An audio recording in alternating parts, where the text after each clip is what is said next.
سردی میں کن کن اعضاء کو سردی سے خاص کر بچانا ہے؟ کان کو سردی جلدی لگتی ہے، نازک ناک، اس کو سردی سے بچانا ہے، یہ ہے بڑا مشکل۔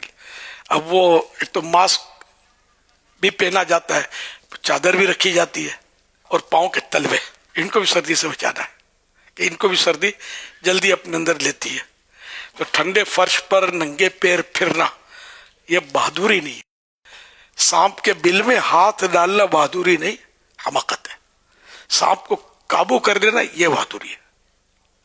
تو اس طرح مطلب یہ کہ ننگے پاؤں پھرنے کی وجہ سردیوں میں چاہیے کہ موزے پہنے جائیں، تو اس سے سردی پاؤں کے تلووں کو کم لگے گی۔ اور یہ کان سردیوں میں ڈھانپ لیے جائیں، مفلر سے لوگ ڈھانپتے ہیں، اس کے باقاعدہ ٹوپ بھی آتے ہیں پہننے کے، وہ پہن لیے جائیں۔ وہ ایک مخصوص ٹوپیاں آتی ہیں اس کی، ہم بچپن میں واندرا ٹوپی بولتے تھے اس کو، واندرا ہماری میمنی میں بندر کو بولتے ہیں۔ خیر اب میں تو نہیں پہن سکتا، یہ بچپن میں پہنتے تھے۔ اب بھی بچوں کو پہنائی جاتی ہے، ہاں بالکل پہنائی جاتی ہے اور پہنانی بھی چاہیے۔ اب ناک کی حفاظت کیسے کرے؟ اس کے لیے چادر بھی ڈھانپی جا سکتی ہے، لیکن یہ کہ اس میں پھر نماز کا مسئلہ آئے گا۔ جیسے یہ ناک تک یہ بند کر دیا سردی میں، سردیاں بعض جگہ بہت پڑتی ہیں، اب مسجد میں ہر جگہ گیزر تو ہوتا نہیں ہے، ٹھنڈے پانی سے وضو کیا اور نماز کے لیے آ گیا، فجر کٹے ہوئے کہاں پر آئے، اب اس چادر یوں لپیٹ لیتے ہیں بعض لوگ، تو اس میں نماز مکروہ تحریمی ہے نا۔ تو یوں اگر یوں ناک چھپا لی چادر میں، اس طرح چھپا کر نماز پڑھی تو نماز ہوگی مکروہ تحریمی۔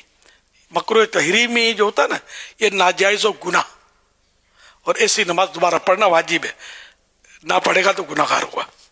نماز کے ٹائم پہ اپنا یہ ہٹا لینا ہے۔ کان ڈھکے ہوئے ہوں یہ منع نہیں ہے نماز میں، یہ پہلے ڈھکے ہوئے، ناک نہیں ڈھکی ہونی چاہیے۔ ماسک بھی پہنتے تو ماسک بھی ہٹا دیا جائے۔ اس طرح بہنیں بھی اس کی طرف، یہ سب کے لیے مدنی پھول ہے، یہ بھی توجہ کریں، یہ بھی جرابیں موزے پہنے اور ناک کان کی حفاظت کریں۔ سینے پر بھی اٹیک کرتی ہے ٹھنڈی، سینے پر اٹیک کرتی ہے، اور پھر وہ نزلہ کھانسی، سینے میں جکڑن، یہ تو بعض وقت ہاتھوں ہاتھ اس طرح کے تو عوارض پیدا ہو جاتے ہیں۔ ذرا کان ناک نہیں ڈھکنے والوں کو بھی جلدی نزلہ ہو سکتا ہے، پاؤں ننگے رکھنے سے بھی نزلہ ہو سکتا ہے، جلدی کھانسی نزلہ، یہ تو بعض وقت علامتیں ہوتی ہیں، بڑی بیماریاں بھی بعض وقت آ جاتی ہیں۔ پھر بخار ہے، پھر بخار بھی آگے بڑھ کر اگر پرانا ہو جائے تو ٹائیفائڈ میں تبدیل ہو سکتا ہے وغیرہ۔